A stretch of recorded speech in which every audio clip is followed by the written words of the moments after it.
Hello my dear friends, आपका स्वागत है मेरे चैनल पर। मैं आपसे क्वेश्चन पुट करता हूं कि आज तक किसी आदमी के 10-12 हाथ पैर हुए हैं या किसी आदमी के 10 से 12 सिर हुए हैं। अब ये मत कहना कि रावण के 10 से 12 सिर थे। वो रावण को जो है एक रोल दिया गया था, जैसे आजकल फिल्मों में दिया जाता है। पहले आज नवरात्र है। सबसे पहले आप सभी को नवरात्रि की, आपके परिवार को आप सभी को नवरात्रि की हार्दिक शुभकामनाएं। तो मेरा क्वेश्चन ये है कि क्या आप किसी देवी देवता के सामने अगर 2 रुपए का कपूर और 2 रुपए का अगरबत्ती जला करके 1,00,000 1,50,000 का घोड़ा गाड़ी घर अगर मांगते हैं तो क्या वो दे देंगी? अगर ऐसा ही होता तो सोचिए अपने इंडिया की पॉपुलेशन कितनी है। ठीक, अगर हर कोई अपनी इच्छा अनुसार मांगने लगे तो 10 लोगों के मांग से धरतियां धंस जाएगी। आप आप सभी से हम ये बोल रहे हैं कि आप किसी भी देवी देवता का बैकग्राउंड चेक कीजिए और देखिए कि उनके अकाउंट में कितने पैसे हैं, कि वो इतने सभी पॉपुलेशन जो है, इतनी सारी पॉपुलेशन है, उसके इच्छाओं को कैसे पूरा करते हैं।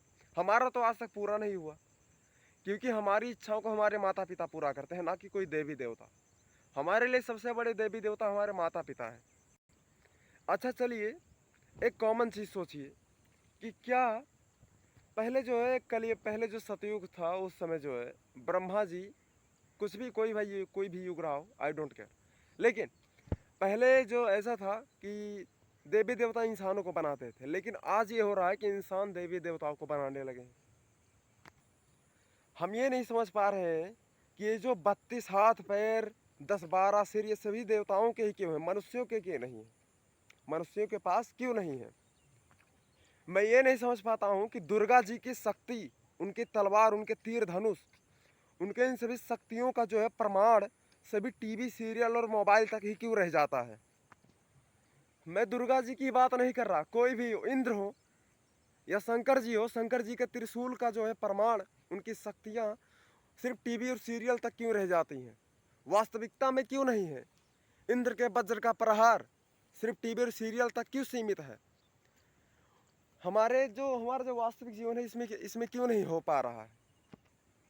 इससे साफ पता चलता है कि पंडितों का रचा रचाया पाखंड है कि हम सभी इसमें फंसे रहें, और ये तब तक चलता रहेगा जब तक कि अशिक्षा कायम है। और ये तो चाहते हैं कि आप सब इसी में फंसे रहो और पढ़ाई के बारे में, एजुकेशन के बारे में आप सब सोचो भी ना। बिकॉज अगर हर कोई एजुकेटेड हो जाएगा तो इनका बाजार कहाँ से चलेगा? मैंने देखा, जब से मैंने अपना होश संभाला है, कि इंसान ही सिर्फ दुर्गा जी को लाने के लिए जाते हैं। क्या कोई माता अपने पुत्र के पास नहीं आ सकती है? अरे दुर्गा जी अगर माता है, सभी के सब लोग कहते हैं वो माता है, तो क्या माता अपने पुत्र के पास नहीं आ सकती है? उनके पास तो एक शेर है, वो तो अपने शेर पर बैठकर दौड़ कर आ सकती हैं, तो क्या अपने शेर पर नहीं आ सकती हैं? यहाँ पे इतना खर्चा करके लोग जाते हैं अपनी माता जी को लाने के लिए, क्या कोई माता अपने पुत्र को इस तरह जो है कहेगी आओ मुझे लेने के लिए?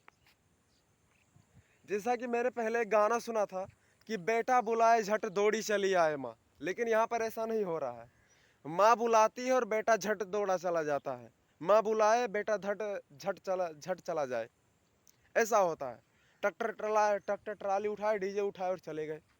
अरे इतना खर्चा अपने बेटे के पीछे कर दो, उसके एजुकेशन के पीछे कर दो, 1 साल कर दो जितना खर्चा करते हो। देखो उसका जो फ्यूचर है, फ्यूचर मत देखो, 1 आध महीने देख लो कहीं पढ़ा करके जितना खर्चा करते हो, उसके बाद देखो उसके नेचर में कितना डिफरेंट आता है, कितना परिवर्तन होता है उसके लाइफ में। अगर हमसे कोई गलती हो गई तो उसके लिए क्षमा चाहते हैं, लेकिन मेरा प्रश्न किसी देवी या देवता पे नहीं था। ये जो इनको बना रखे हैं उनके धर्म के ठेकेदारों के लिए था। एक बात हमेशा ध्यान रखना, अगर ज़िंदगी में किसी को पूजना है ना, तो माता पिता और गुरु को पूजना, क्योंकि यही हमें हमारे जीवन में आगे बढ़ने के लिए प्रेरणा होते हैं। और कोई देवी देवता हमें बचाने के लिए नहीं आता है। हमें सर्दी लगती है तो हमें कपड़े लत्ते, हमें घर में रहने के लिए, हमें पढ़ाने के लिए इतना कष्ट उठाते हैं कौन? हमारे माता पिता। हमें एजुकेशन देते हैं कौन? हमारे गुरु। तो इसीलिए अगर ज़िंदगी में किसी को पूजना है तो सिर्फ गुरु को पूजो, माता पिता को पूजो और किसी को नहीं अलावा।